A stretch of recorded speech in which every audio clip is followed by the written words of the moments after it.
The following is a presentation of the Force Center podcast feed.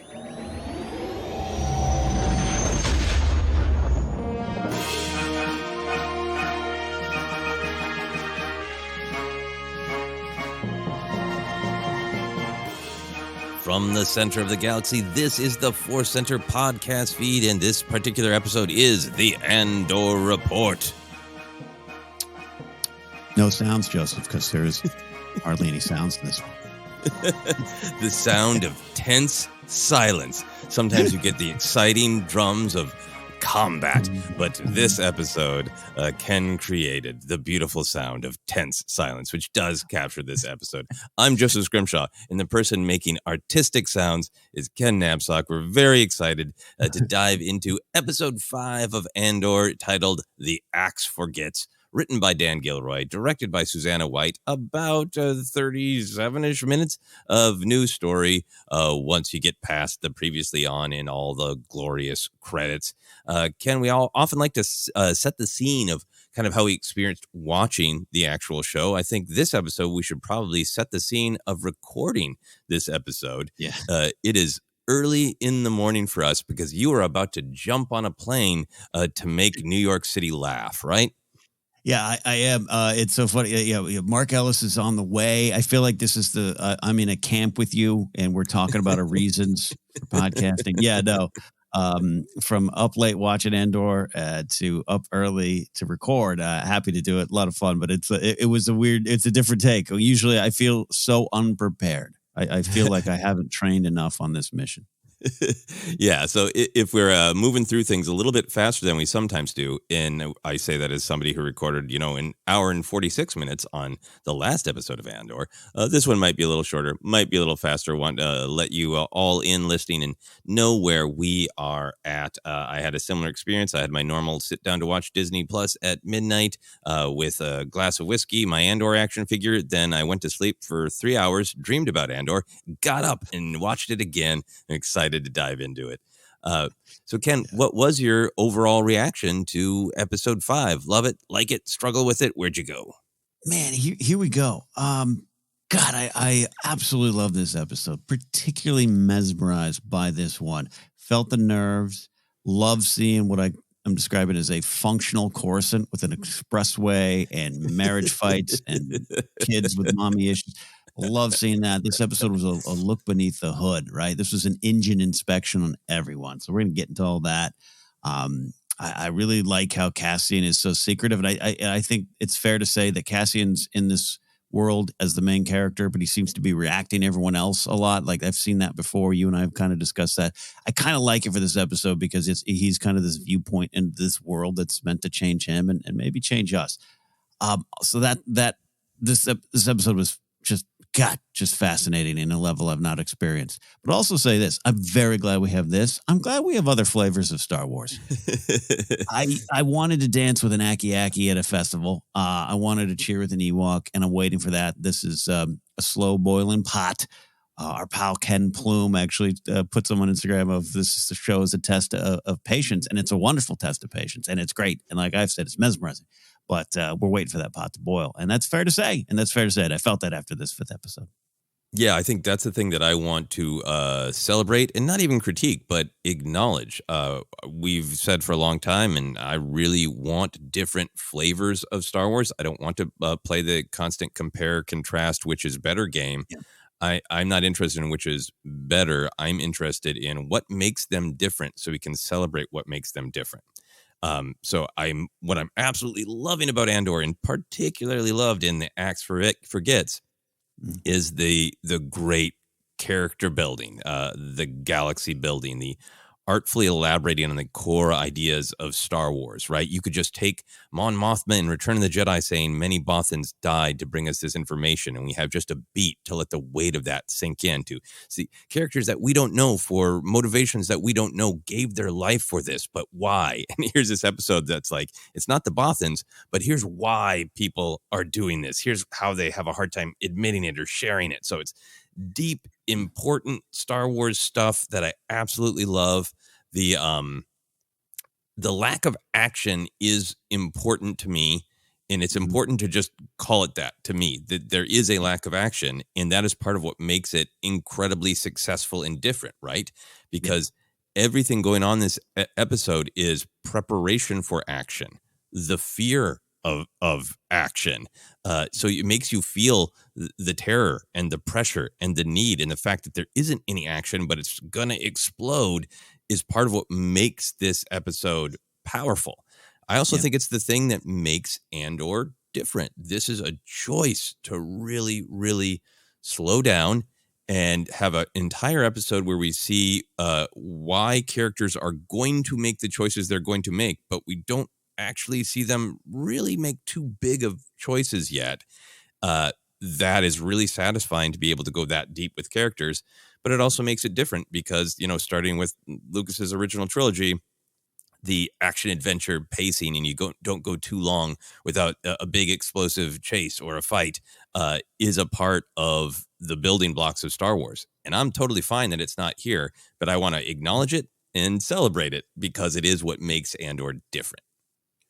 Yeah, and you're talking about many Bothans. Now we many Bothans died, and then you just do a whip pan over to the daughter going, "You're always so dramatic, Mom."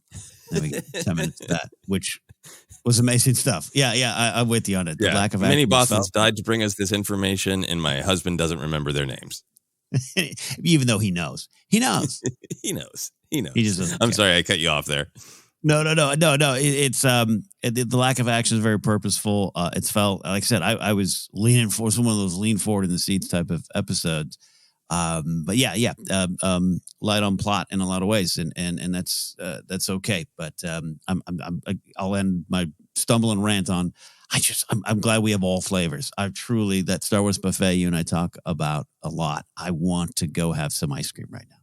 Yeah, no, Star and Wars I feel like this episode is in a beautiful way preparing you for the ice cream, but also making you wait for the ice cream. And I think episode 6 is going to be a big catharsis, a release. Yeah. And then we'll Yeah. see if the arcs continue and we sort of reset to building up to the next big explosion. Very excited to see how the structure goes for the rest of it. So there is obviously a ton that you and I both enjoy in this episode for what it is actually trying to do. Let's dive into the big themes, the ideas at stake in this episode. Ken, I'll just start here without getting into any great depth. I do feel like this episode functionally really, the main drive to me is cracking open Cassian. How much is he gonna let people in? How much does he know himself about why he's in the fight? How much can he be honest with himself? So I think it has that as kind of a main spine. Yeah. But then almost everything else going on, I feel like, is really building on some of the big ideas that have been present throughout the show. The why of the fight, like for everybody. Why is everybody making the choices that they are? And this kind of idea we talked about a lot from the first 3 episodes of seeing how people don't just believe in an ideology. They don't just believe that the rebellion is correct or the empire is correct, that they have all of these real personal motivations. So that was kind of my starting point. What was your starting point in breaking down this episode? Yeah, as always, some similar. We often use different words or title sentences, topic sentences. I said the rebellion is built on hope, but fueled by loss. And this is a lot about the personal losses and costs and this idea of the path. There's this great line. A lot of people, I was up early on Twitter. Man, a lot of you love to just tweet out every spoiler thought with only a dash between the top. You're doing, man, come on, give folks a chance. That everyone has their own personal rebellion, right? That was fascinating line and fascinating take. And so I put this idea down of our path, or not the path protected by everyone over there on Kenobi planet. I was going to say Kijimi. That's thinking of Rise of Skywalker. The beginnings and what brings you here, and what are you going to do going forward? This idea, the opening breakfast of. I don't know what to cut breakfast with his mom there. Breakfast with Doom. I don't know about horror movie. Yeah. This is how you're slouching. That's how you present yourself to the world. It's kind of this beginning, and what do you want to be, and what do you want people to think about you, and what brings you here, and then it just moves from there. And that wonderful. I did love that the axe forgets, but the tree remembers, and we're going to talk about that theme with maybe some Imperial oppression going on there too as well. But anyways, I think, yeah, this is what truly the rebellion is built on: the different stories, the different takes, the different reasons, and how it all needs to come together. Yeah, no, I really agree with you. I think there is a lot about sacrifice and loss, and that it ties together, because I think the sacrifice and the loss is a lot of the why of the fight. It's a lot of the personal motivation that leads to the ideology.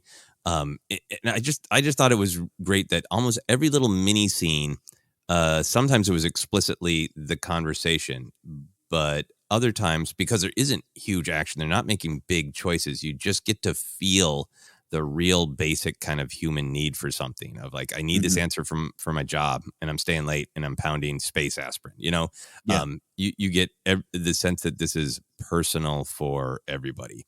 And that everyone has their own rebellion line from Vel. Totally great that the spoiler friendly people are tweeting that out. As they should. They should celebrate the line. Everybody has their own spoiler rules. Everybody has the why of spoilers, their personal motivation for spoiler ideology.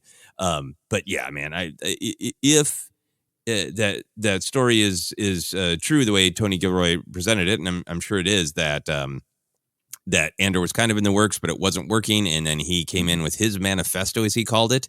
Clearly, Nemec is inspired by Tony Gilroy. If he came in with a manifesto and a treatment, as we say here in Hollywood, I feel like everyone has their own rebellion was probably the log line, right? Like it is so underlined. That's what's going on with this show, and in particular with this episode, but the entire show. Yeah. That was on the flow chart, or the pitch Bible, and what he said in the room. You're right. You're right. Yeah. And the axe forgets, but the tree remembers, I think, is a incredibly powerful line, which would have echoed out even if they didn't title it The Axe Forgets. I was really I was really affected by that, because it is just a visceral way to talk about the machinery of the Empire, the cruelty of the Empire. I think it ties together with Nemec's. Nemec was just a quote and idea machine this episode. Almost everything I wrote down was Nemec. But his great lines about basically saying, like, they do so many things to us that we can't keep up with them. So I think it's the axe forgets, but the tree remembers is a great picture of just the absolutely forward moving cruelty of the machinery of the Empire.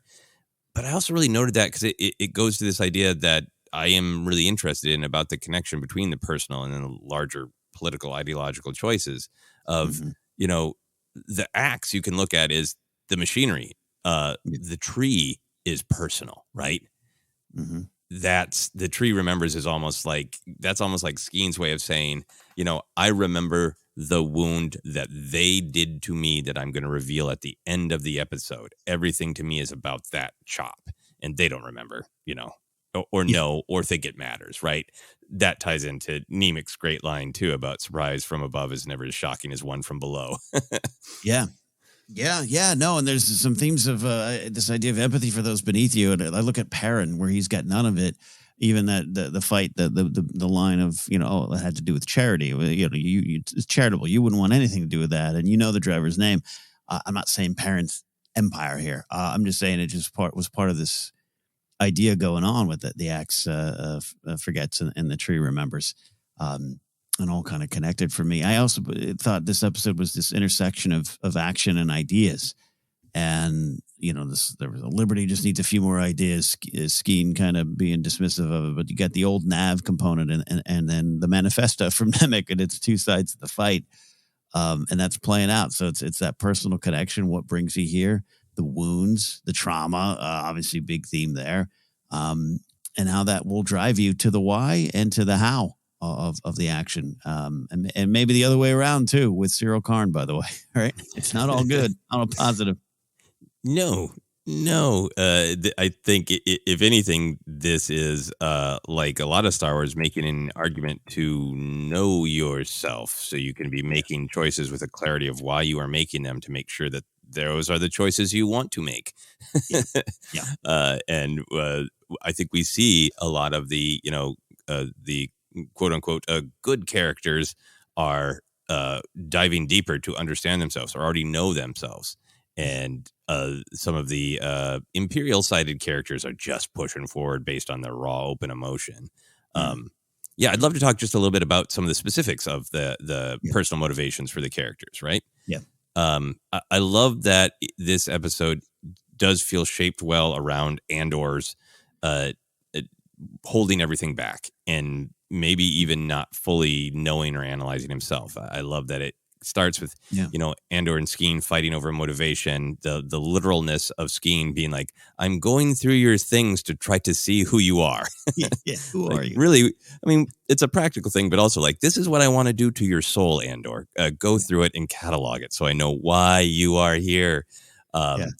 And I like that it starts with this little bit of Bond, this little bit of the personal that I took all the tattoo stuff and we'll talk about the canon of Crate Head and all those tattoos and all that. But I really took that as they were both in some sort of prison system of the Empire that forced them into some labor or servitude or soldiering.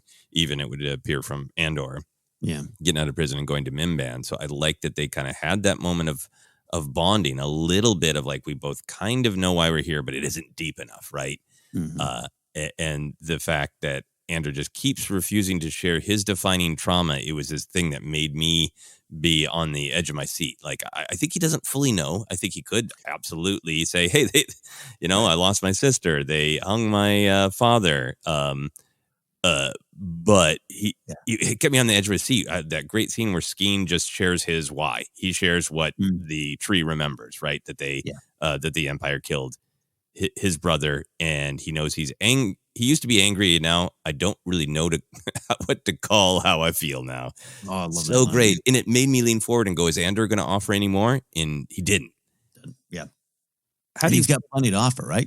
Yeah, he's got plenty to offer.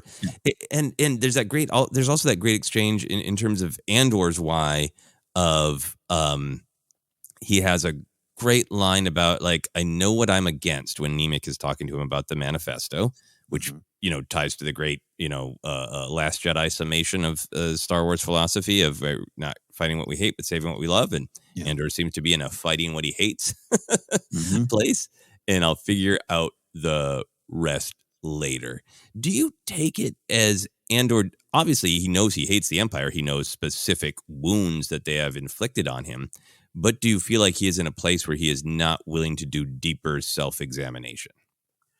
I think that's a great way to look at it. I look over at Jin and not wanting to look up, and that's a different energy, same ballpark, but different energy.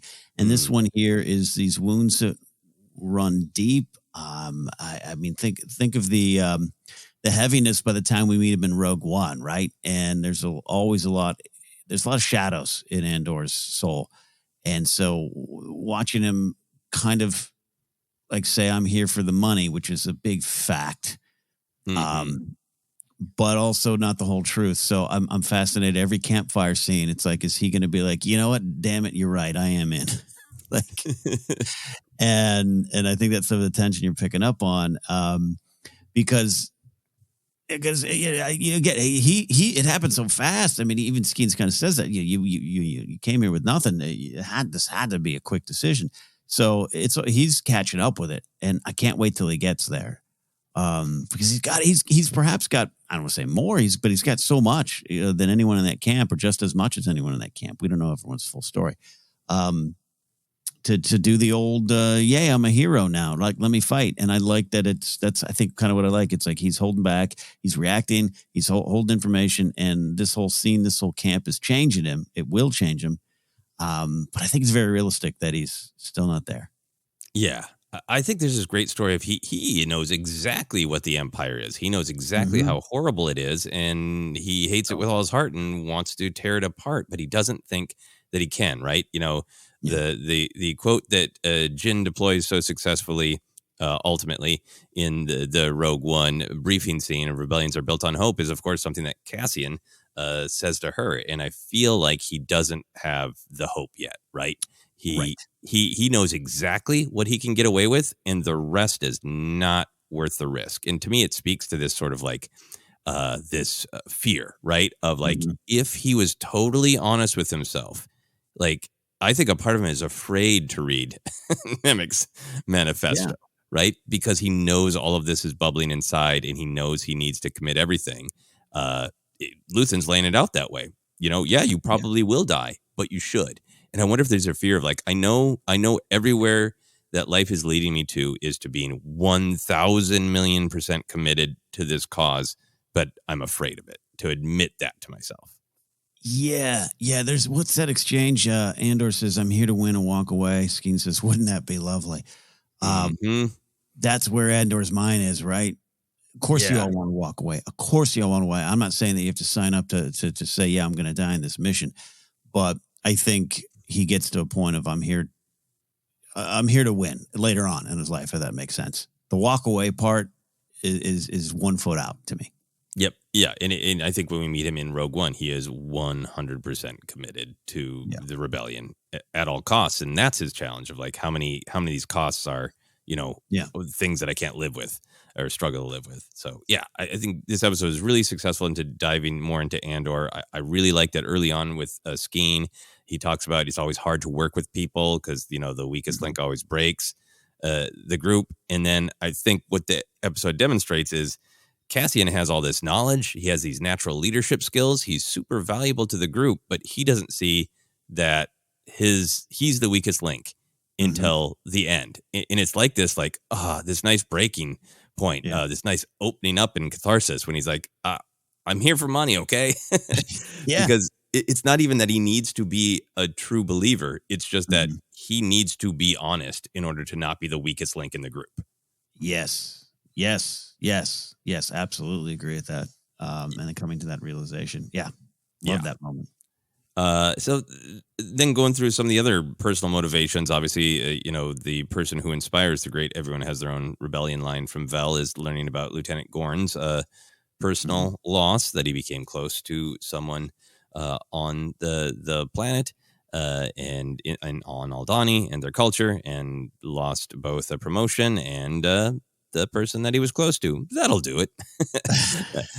How did you feel about learning that about Gorn? Were you happy to get that insight? Yeah, I was. And also I like that it was very direct and simple and very much about it's not quite Romeo and Juliet, right? Star-crossed lovers, but it's someone in the Empire connecting with someone on that planet. He's already spoken so wonderfully about this event, right? That everyone wants to see. Even the rank and file are like, hey, part of the fun of working here is seeing this wonderful, beautiful event.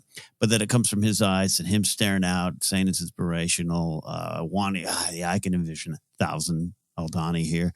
I just love that. I love that for that story because there's everyone's got their own rebellion, everyone's got their own trauma.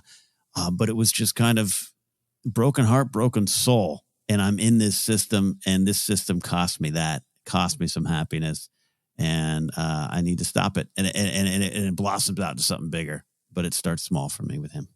Yeah, I really love that it's supporting, this great ongoing Star Wars thematic idea. It's about empathy. It's about everyone matters. That if the Empire, or people even in cogs in the machinery of the Empire, like the Imperial he talks to up on the overview site there, who makes those disparaging comments of like, can you imagine how much 1,000 of them would smell together about the Aldhani, right? If you can keep people as less than, you're staying in this sort of this safety of ideology. It's not real. It's not personal. They are less than, right? And I love that Gorn's personal story isn't that he got married on Coruscant and the Empire lost his partner because of the Empire from Coruscant, but that it's personal. He saw the humanity of these people and this place, and in particular, this person he connected with. It makes it so much more about just humanity in this larger way of this is a personal connection that makes it impossible for him to wear and hold the ideology of the Empire, because if these people have value, then if he lets that in, if the people of Aldhani have value, then it's in direct conflict with the ideology that he is supporting. And realizing this scene's playing out time and time again elsewhere. Mm-hmm. And once you kind of see that bigger picture, which is fascinating, by the way. The side note here, just we'll probably talk more about the Deidre stuff, but that scene, which again I found myself rooting for her as she tries to uncover the Empire or the rebellion. I'm like, man, yeah, you do it. You two stay up late, pop some pills, and go do it. But as this very intimate scene, with the camp and Cassian and everyone plays out in front of us, to hear her talking about it, to hear Hurt, her assistant, talking about, well, this is, too random to be random. This is happening everywhere. Mm-hmm. I'm imagining 30 campfire conversations going on in the galaxy right now as they're talking. And it just drove all of it home too, which includes, Gorn feeling that this is just here. This is just me. What else is out there? I got to stop it. No, I totally agree with you. I want to talk about Dedra very, very much. But real quick, I just want to throw Nemik in there because I'm holding myself back from making this Nemik center. I love this character. But I think this was one of those moments where I think everything works, and I'm sure many people love Nemik, but I just kind of felt like I saw a little bit of myself in Nemik. A little bit of the nerdery, sure. I've built a model. But it's more like in this whole big episode where we're learning the why of lots of the characters that we're meeting. And we've already known that Nemik is an almost stars in his eyes, young, true believer, right? And he's a person where like the personal almost is the ideological, because that's how he's processing the world, right? He is seeing meaning in every little thing. And, it made me think of myself. Honestly, it made me think of our podcast, many other people's in our circle. The way they choose to talk about Star Wars is there's meaning in Dexter's Diner, right? There's meaning in the way an Imperial looks at another person, like all that stuff. There's meaning in the everyday. So I thought it was really fascinating that in this episode that was examining what is a personal motivation for being in these big fights, that his personal motivation is, I can't look anywhere and not see meaning. And it's implicit in everything we look at, from the environment to technology, what the Empire is doing to us. I thought that was a really interesting take and perspective. Yeah, no, I love it. Sorry, I was going to let you go on. No. Here. I agree with that. And again, this idea of what I said, intersection of action ideas, and both are needed. And his, I want to read his little book. I want that to be released. The core of the rebellion, and fascinated by people's reactions to it. That it's skiing.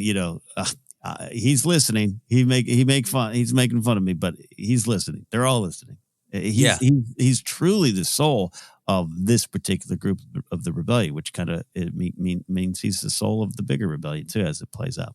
Yeah, and it just made me feel like and this is mostly pre-Force Center every once in a while now, but like being in a conversation with people about Star Wars and wanting to, ramble on about the absolute, significance of a specific lightsaber moment and what it means ideologically. And then somebody like Skeen going like, it's a laser sword and they're cool. Why are you overthinking it?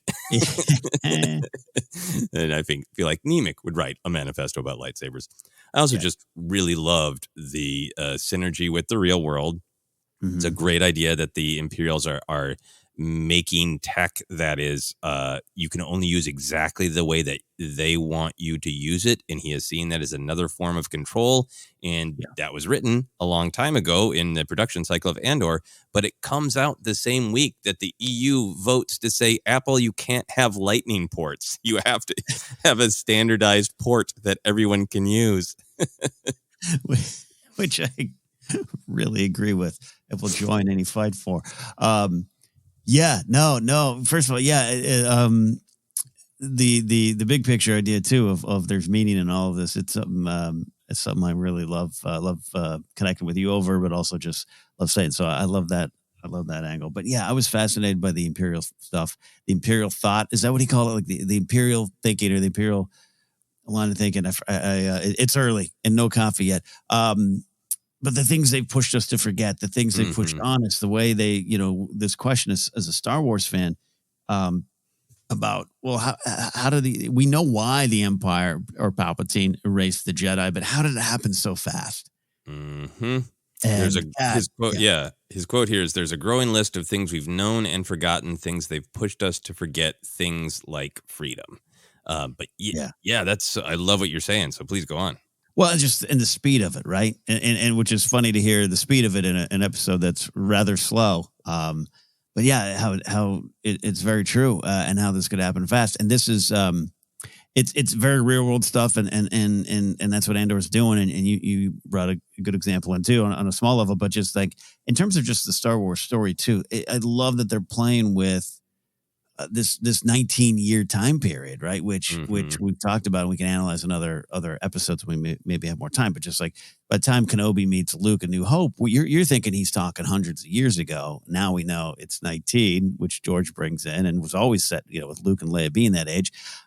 This is I didn't need this logical explanation of it, but to see it play out on this level and him say it so clearly, it's the speed at which tyranny moves, the speed of oppression, the speed of repression. Like it's pretty fascinating, and just all in that piece of old tech.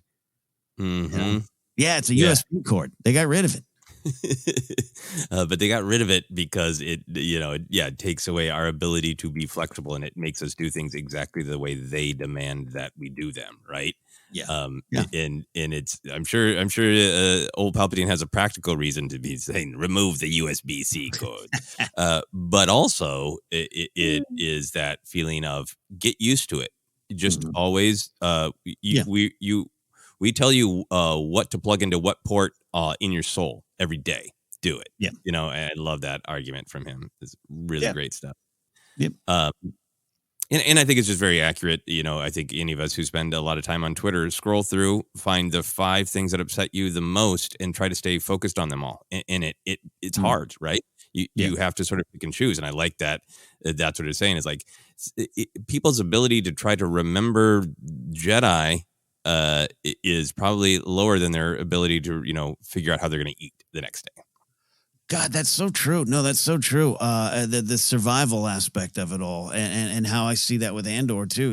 Andor himself. I think what you're talking about earlier. He's got this long resume of reasons he could raise that fist up, or find the right way into the fight. But the fact that it's also like, yeah, I got to eat tomorrow. I got to survive. Like that's very real. And then it's not that he's looking down because he's callous and doesn't care. I think at times that might be his only choice, or feel like it's only his only choice. Yeah, absolutely. He is getting by and surviving, and Yeah. how much is he doing that? He's like to be there for Marva and the family business at different points in his life, Yeah. and to not have to happen to him what happened to Clem, right? I think we're going to definitely go back to his father, Yeah. Oh, his yeah. adoptive father, right? How much was like I can't do that. I can't be him. Um, Hmm. let's I love saying this to you, Ken. Let's dive into the Imperials. I really love Dedra Miro's scene. It was so short, and I Yeah. think it was a scene that definitely did build on what we already knew about her from last episode, that she's really fighting to find her place in the ISB, and to have the power that she thinks is right. So far in the show, we haven't heard anything from her about why she believes in the Empire or Mm. why she hates the rebellion, right? We haven't heard any personal motivation. What we're seeing so far on the screen is somebody who has a job, and like all of us who have jobs, don't want to be looked down on, don't want to be fired. We want to be promoted. We don't want to be walked on by our coworkers. We don't want to be called in by the boss and told that we lose that argument and in fact get out of here. So that makes this amazing scene where she is so relatable. Someone just really trying to make her job work, and find personal fulfillment in her job. And the thing that she needs to do to make that happen is not make sure she puts the cover sheets on the TPS reports. She has to uncover the rebellion against tyranny. But there's no sense so far to me that she's like, the rebellion is wrong and it must be stopped. It's like, I don't want to be demoted at work, so I guess I'll crush this rebellion. Do you know what I mean? Yeah, it's Tuesday. That's what we do. Fast. This might be just me being melodramatic. That might have been my favorite episode in a scene in the episode. Mm. And It's up there. Yeah, and the Luthen stuff at the end was really fascinating too. I mean, all of it's great. There's so much wonderful, important stuff with Nemec. But I got to tell you, I was doing a second rewatch fast because of our recording schedule today, and I made sure I stopped on that one. There's just something I just absolutely love about it. Again, it sets up the tension that this isn't just happening with Andor and this group. This is happening all over the galaxy. The personal costs, the risks, the stakes. How many missions have gone wrong? How many missions had to be pulled back? That just when Kessel, Fondor, Jakku, all this, great. And there's just something about you talk about an episode that's looking under the hood of all the characters to see what makes them tick. I'm fascinated by her because I have to remind myself you can't root for her. Yeah. I mean, and that's the thing is like maybe once we get to know her as a person, we can root for her as a person. And that's what we're doing, right? Because she's right. And she's being treated poorly at her job. Yes. So we're rooting for her as a person. And in that personal connection, we can lose track of the ideology of like, she's going to crush the rebellion. Because even her rival there, I forget his name. Blevin. Blevin, thank you. I love that scene when he's back. Let me talk about the budgets. And they're like, well, that conference you're going to speak at. And I just was thinking like, you pompous ass, like she's over here working hard trying to stop the rebellion. And I was like, oh man, here we go again. Yep. And then all the other Imperials, because I'm sure we'll talk about Dedra Miro more in the coming weeks. That scene is fascinating. The captain we meet in real classic Imperial outfit, on Ferric, Captain Tigo. He's presented as wanting a personal thing, right? He's not talking about the glory of the Empire. He wants a title of prefect. He knows it doesn't come with a raise. It's just, and I think this is why people are responding to this show because it's getting into the personal, even with the random Imperial we just met. I think seeing the Imperials on Aldhani struggling to stay on the job and focus because it's a really crappy post that makes it personal and real. And then the big one obviously is Cyril, right? We finally really get to see the kind of torture that his mother has put him through constantly, putting him down, making him feel less than. Home is a place that should be a place of comfort. Instead, it's a place of mockery and cruelty. Whatever he does is not good enough. And I think one of my favorite scenes in the episode, all the stuff with his mother, with Edie, is chilling and funny, amazingly well performed. He has some great funny moments, but him needing to prove he's not a failure, for his soul needing to get out of that little prison-like apartment, needing to get away from his mother, needing to prove to everyone he's not a failure. And it isn't so much that he's like, I have figured out that Cassian Andor is a great threat to the Empire. It's the personal need. This guy is my ticket to getting me what I personally need. That's what I so loved about that scene of him just staring at the hologram of like, Cassian's not a person to him. He's a ticket to Cyril Karn's validation. Yeah, to not have to study Uncle Harlow more or, eat more cereal, though we'll talk about Star Wars cereal. I definitely want that. Yes. It was fascinating because first of all, there's some real funny moments, intended or otherwise, with him and his mom. And I started to feel, I was like, oh man, are we all going to start rooting for Karn? And he gives us no chance. Because this is, again, talking about the paths for each character and then how you go forward and what you do. And to see him kind of double down, like you said, pull out the picture. It's now personal validation. It's not even for a job. Possibly he might be a rogue vigilante a-hole going around to try to do this. I love all that stuff. That stuff delivered as we thought it would, because we kind of knew these scenes were coming. It kind of got out there a little bit too early, I thought, which was a bummer. But here it is. It delivered. Yeah, it came out in some just, cast interviews, which was too bad, because it would have been great to have it be a little bit more of a reveal, which I'm sure it was for many people watching. And I just love that with all these Imperials, the ones we're spending more time with, in particular, Cyril Karn, future Imperial, Dedra Miro, we can understand why they feel the way they do, but understanding why somebody makes a bad choice does not necessarily excuse the bad choice. And I'm really interested to see how that plays out. Yep. You also talked about all the themes of sacrifice and loss. I thought that was all great. The Mothma stuff, once again, amazing. Seeing how easy it would be for her to just look away, and she's because of what she's doing, she's losing connection to her family, but she's committed to empathy. That back and forth about knowing the driver's name is about empathy, knowing that her husband would not be interested in charity, even though it's a dig. That's about empathy. The great scene of Luthen's fear after being so confident and barking orders at everybody. I think even that great shot of Nemec's model burning had a sadness to it, right? It was like, that was something kind of thoughtful, handcrafted, and beautiful, but it had to go. So it's up in flames. Like, I made a visceral noise and grabbed my heart when the model was burned. No, can we just there's, again, the personal losses and costs, and the Mothma might never have had a chance for personal happiness when she plugged into this. There's some, this isn't Perrin's redemption tale either, but the real tension there, and knowing that you just want to scream at her daughter and husband. She's trying to save the galaxy, you fools. And but it made for a somber episode in a way, and I you're picking up on something too. It's just this inherent nervousness, tension, and sadness. And Luthen kind of and Clea tomorrow, this will all be over, or it's just beginning. Great kind of rebellion line, but just I don't know. It's about commitment, and it's about the full commitment, and that's not always a happy ending, and that's not always you don't always get what you want in that, and you can't carry everything forward. So I don't know. There's something I connected with, and I love that. I think it's great because I think it gets to this truth where, I think we often ourselves know a truth, and we can express it to friends and family who need advice. And then the second that friend and family walks away, we sit there and wrestle with it. With the thing we just gave them advice about, right?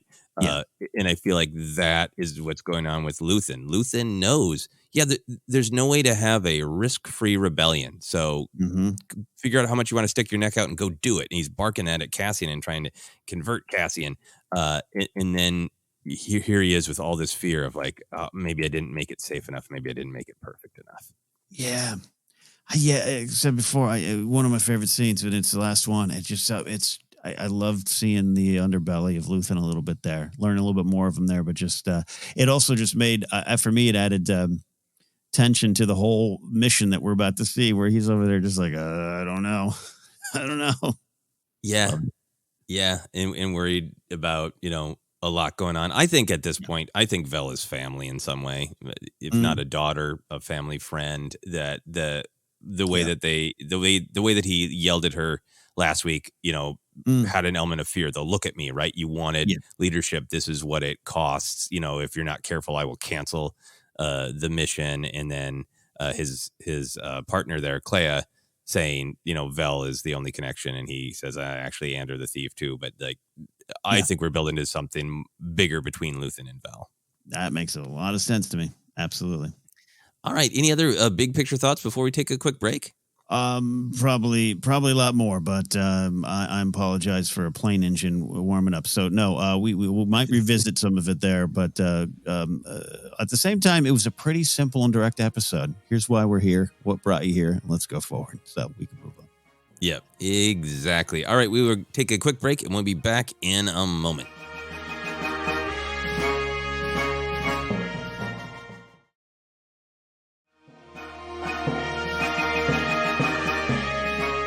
And we are back to continue our discussion of Andor Episode 5, The Axe Forgets. We're going to talk some canon moments, not as much as the whole treasure trove of Luthen's art gallery last week, and lots of other things. But I think one of the big things that's echoing out that needs to be discussed, Ken, is cereal exists in Star Wars. Yes. There's a lot in that scene emotionally, but also, hey, there's some Melaron fruit again. That's great. There is the blue milk again, which I don't know. Maybe some people will be mad at blue milk. Who knows? Maybe that's too much nostalgia. Is blue milk a legacy character returning one too many times? We'll find out. But we also talk a lot about the level of real worldness in Star Wars. was the idea that you could sit down with the bowl of cereal and watch a Hollow in the morning like you're a kid in 1985 watching the Ewoks cartoon. Did you enjoy that? How did you feel about the just straight up breakfast cereal in Star Wars? At the end of the day, I really enjoyed it. It's so funny you mentioned that. Yeah, the cereal could be almost considered too like wah. It's not. It doesn't play. It's not played that way. But you know what made me really think about this is him sitting in he had that vest, and it was like the most non-Star Wars thing I've seen. Like his breakfast vest. I don't know what he's just sitting there. He's not in like a stormtrooper outfit. He's no longer in the corporal security outfit. He doesn't have a rebel insignia on. He's just like, this is how I wake up and sit and have breakfast with my mom or late at night, whatever it was at the first scene. And I was really fascinated by it. And I had that thought. I was like, is this too real world? And at the end of the day, it isn't. I love seeing this, what I call functional Coruscant, and waking up and a little bit of sunshine and Mothma and her driver and the expressway. Even and so many Star Wars fans love Coruscant.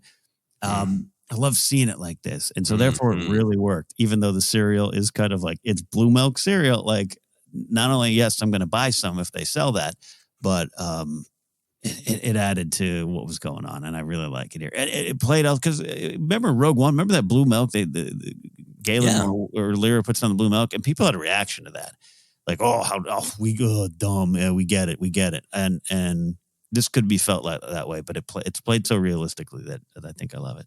Yeah, there's so much going on. I think in Rogue One, the blue milk didn't bother me, but I understand that the people who didn't like it feel like it was kind of placed in front of the camera in a notice me kind of way. Yeah, in the foreground, like doesn't bother me, but I understand the rationale, and this is so baked into the scene. Yeah, I mean, I just kind of loved it. I wanted when he was so angry and pouring the cereal for the little Emperor toy, the little Emperor data pad topper. Yeah. To fall out for his toy. I think it really works for me because it's taking some of the meaning of cereal that exists in our real world of it's a breakfast food. It is a breakfast food that a lot of us have at home or that we have specifically when we're children. And it just immediately got the picture of like, when he was rising up, he probably had, 2 lean cuts of shack meat and, this kind of protein powder. And like, he probably had like expensive adult food when he was a Primor Corpo. And now he's got mommy's cereal again. Yeah. Miro's aide, Hurt, right? Rattles off these examples of where things are being stolen. We got Kessel, Fondor, targeting computers from Jakku. Obviously, all that stuff is just really fun to hear and think about. Anything deeper that you got from that checklist of rebel activity? Probably something there to be mined, but the Hosnian Prime one, and also they only got one contract left, the Imperial Navy, which also tracks to like that's where we're kind of Republic Navy will be destroyed. More than just a connection, just kind of what's going on in Hosnian Prime is kind of fascinating to me. Yeah, I'm very excited, and it's just great to hear. This many years on, and Jakku is a classic planet that we're happy to hear about. Yeah, and targeting computers from Jakku. Is Unkar plotting on the rebellion? I don't think so. Yeah, Gallius Rax is out there. Some of the other, Oh, that's great. Some of the other names that we heard are new to Star Wars, according to my Googling. The person that Perrin was talking to at the party we didn't get to see, Gar Tafid. And then everything with Cassian Skeen and that tattoo and being caught up in Imperial prison punishment. Maybe I took it as being made to work for the Empire. The crate head tattoo with the serial numbers and the symbol. Obviously, we know that crate head is a treasure for Tuskens, but it sounds to me like that was something that is just a name of a call sign for the Imperial that we don't have. Cassian says that when he was 13, he went in on Sippo. Sippo appears to be new, so a lot of fun stuff there to be mined eventually. But I like that there's a mix of the new and the old. Yeah, and those will show up in some comic in about a year, and it'll be a fun connection. But I loved it because you just get it, right? You don't. I love that new, but it's also like, you get it. It's prison system. Yeah. Last canon thing that I wanted to talk about is the revelation that Mothma does indeed have a daughter, an angry teen daughter, but her name is Lita, Mhm. and she does not necessarily in her attitude, but in her appearance, she does have some Leia connections. How Mhm. do you feel about that? Do you think that's bonkers? Am I going full Nemec and looking for meaning where there isn't meaning, or You burn your models. No, because it's spelled. It's like Leia with a little extra letter or two in there. yeah? The way it's spelled. No, you know what I took it as. I don't necessarily. This is definitely not something they intended because the shows are being kind of created on their own and in their own bubbles. But it's like the opposite of what we just witnessed with Bale and Brea and Leia in the Kenobi series. This important, the passing on of the generations and the lessons there and the sweetness and the connection and the family and the found family. And it's not to say Mothma is a bad mother, but it definitely seems like things have not gone well. And I'm fascinated by the two sides of it, and want more of it and would love to now know where this daughter ends up. Is she like all characters somewhere behind a tree on the Battle of Endor, or do we get a little more later on? Fascinating. It was some great stuff. Yeah, I really love that scene. I think we didn't get a chance to talk about it last week, but Mothma does kind of bark in order to the person working at their home of like, not now, right? And Yes. she barks some orders at her daughter, right? And how much of that is Chandrilan culture? How much of that is a fed up mother? I like that we're seeing Mon Mothma not just be like full of empathy and always having the right words, right? But getting Yeah. frustrated, getting angry, barking orders because she is used to being a person of station, Yep. and is not, obviously deeply needs the support of her family and is getting nothing back but anger and daggers and accusations. And at this point, those are literally dangerous to her life. So I loved everything going on in the dynamic. And I like that it wasn't, that she didn't have Leia buns, but her name being Lita, being somebody who clearly has a lot of spirit and fight and anger, that just makes it richer to me. All of the storytelling that we have, mostly in novels and comics, about how Mothma sees Leia as a kind of daughter figure, but keeps a little bit of distance. It tracks really well for the character of Mothma and makes it more heartbreaking for Mothma to be like, I'm in this fight with Leia, who does remind me of my daughter, and her daughter's not around. Yeah. No, oh God, it's so interesting with the Leia thing. Yeah, because I've seen that before. I've seen that play out. Where mentors, are pretty good here, but at home they got something's gone wrong. I don't know. I don't have the words to describe how much I really love the Mothma stuff, and I'm just intrigued of it going forward and how it isn't perfect. I love that it isn't perfect. I'm sad. I feel sad for Mothma. I still don't love Perrin. There's no Perrin redemption story yet for me, but I love seeing him kind of like nodding under his breath when his daughter said stuff and they're a team against her. Fascinating stuff. Yeah, and I mean, I think it's a story of sacrifice, and I could maybe believe that. Yeah, Mothma is maybe not being there all the time for her daughter. She might not if she was just a politician, because that takes a lot out of you, right? Mm-hmm. So having Mothma be not perfect and also being somebody who is willing to sacrifice for the rebellion, right? It just the beautiful apartment. You get the sense of like she doesn't have to do this, but to me, she's another person who the personal motivation is her belief in the ideology. Like Nemec, she's like, I got in this to help people. That's what government is. And I'm not going to sit by and do this. Yeah, we'll talk about that more. Moving on from canon, is there anything else in canon that you wanted to talk about? No, good. All right, we'll go to our shortest section as we head toward wrapping up, which is a favorite action moment. We talked at the top. There isn't a lot of traditional Star Wars action, so I have a couple of moments that were action adjacent. How about you? It's just a TIE fighter for me. That TIE fighter flying over them was I will say this, and this is melodramatic and hyperbolic. It's my favorite TIE fighter moment ever. Loved it.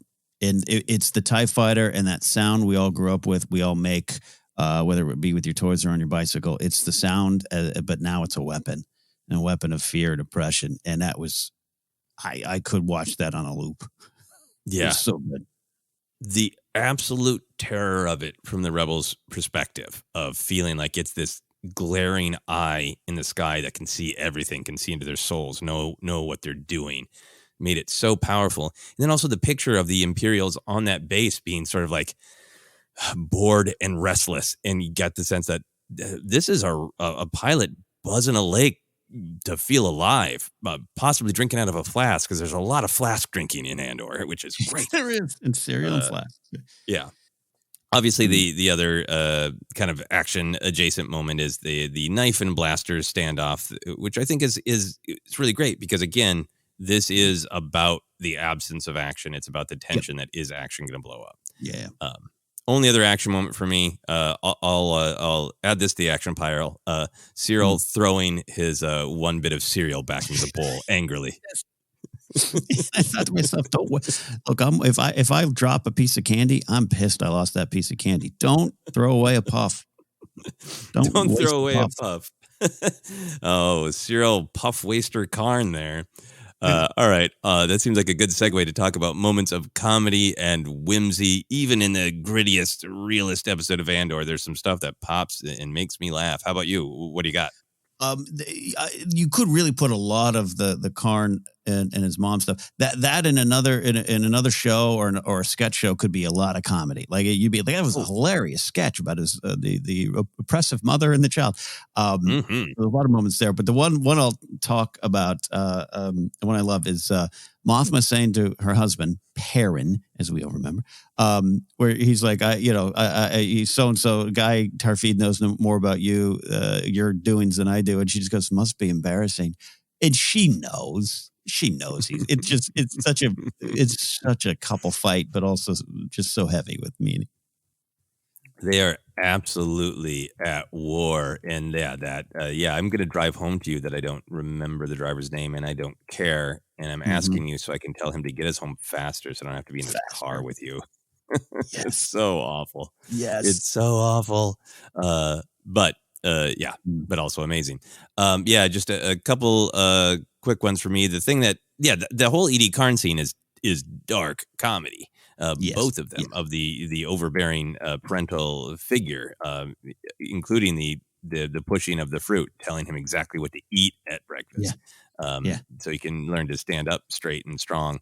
But the one that really got to me is when she's saying, it's too bad I didn't get to see you when you were successful. And he says that I had a guest room, there was an open invite. And she says, any civilized being knows an open invitation is no invitation at all. So funny. So true.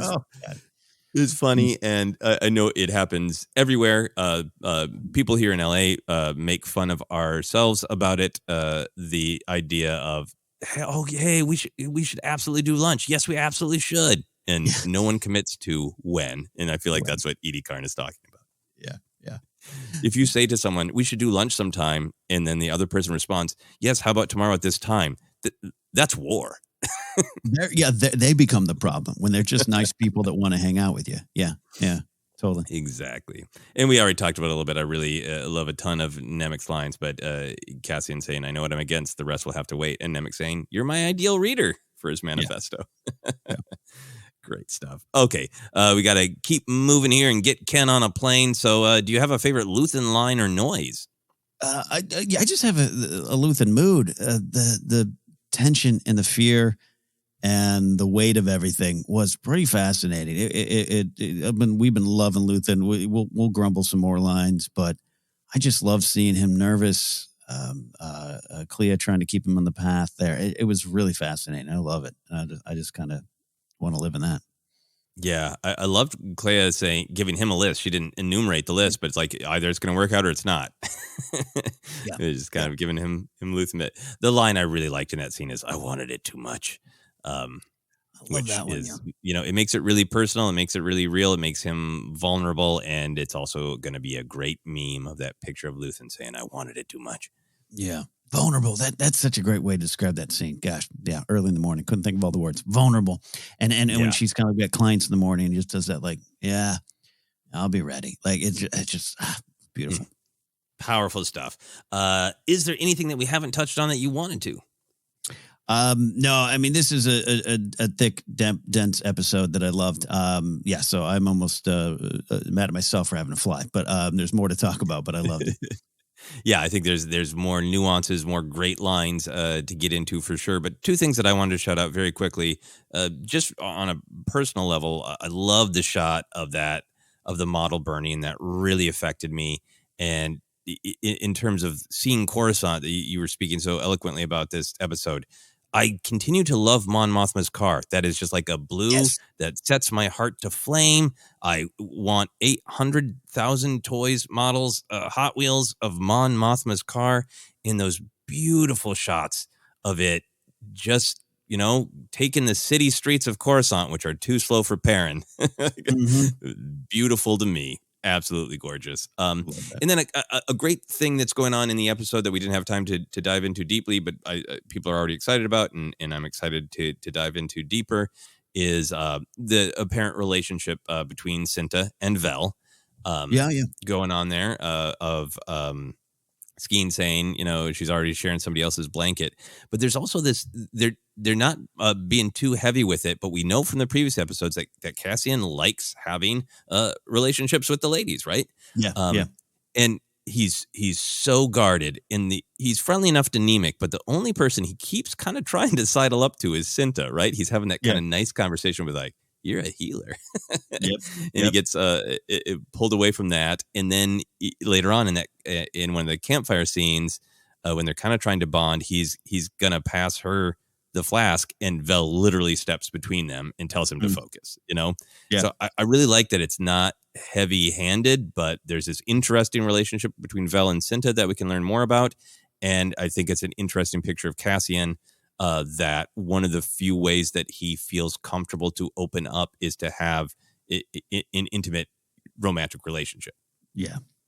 No, absolutely. And one of the shields he has. Yeah. Is it opening up or is it a shield? Is it this is a substitute for real deep emotional connection, is to have a fun fling. Yeah, absolutely. Great stuff. All right. Any predictions or hopes for next episode? A lot of action, some beauty with the natural wonders of the planet, and flying. We're going to see some flying. I think we're going to see some flying. I think we're going to see some of this tension explode. I'm hoping to see Cyril's Karn hunt begin for Cassian, and I'm really excited to see what in this big explosion of action and adventure starts to open Cassian's guarded soul and make him admit to himself that this fight means something to him. That's what I'm excited for. Indeed. All right. We always like to wrap up with merch. What merch would you want based on this episode, Ken? We got to have the cereal, but we do have to have Nemik's Book of Rebellion available somewhere, like a nice parchment bound with some leather. I want to read it. Yeah, no, I want him. I hope Nemik lives, and I hope he's doing Q&As and signings on Andor of his manifesto. Yeah, definitely need that in the real world. Definitely need the Carnos cereal. The other thing we need is we need Luthen radios at Target, and you can tune them in. And hey, kids, you can hear real Luthen noises by tuning in this radio. That would make me very happy. All right, we are wrapping up, so Ken can go do some comedy. I'm going to head to Portland in a day myself. So for now, Ken, where can people find us? Hey, you can find us on Twitter at Force Center Pod. We're on Instagram, YouTube as well. Facebook page is Force Center Podcast. You can find us a lot of spots: Acast, Apple Podcasts, Google Podcasts. Just search, you'll find us. Merch is available at tpublic.com/user/Force Center.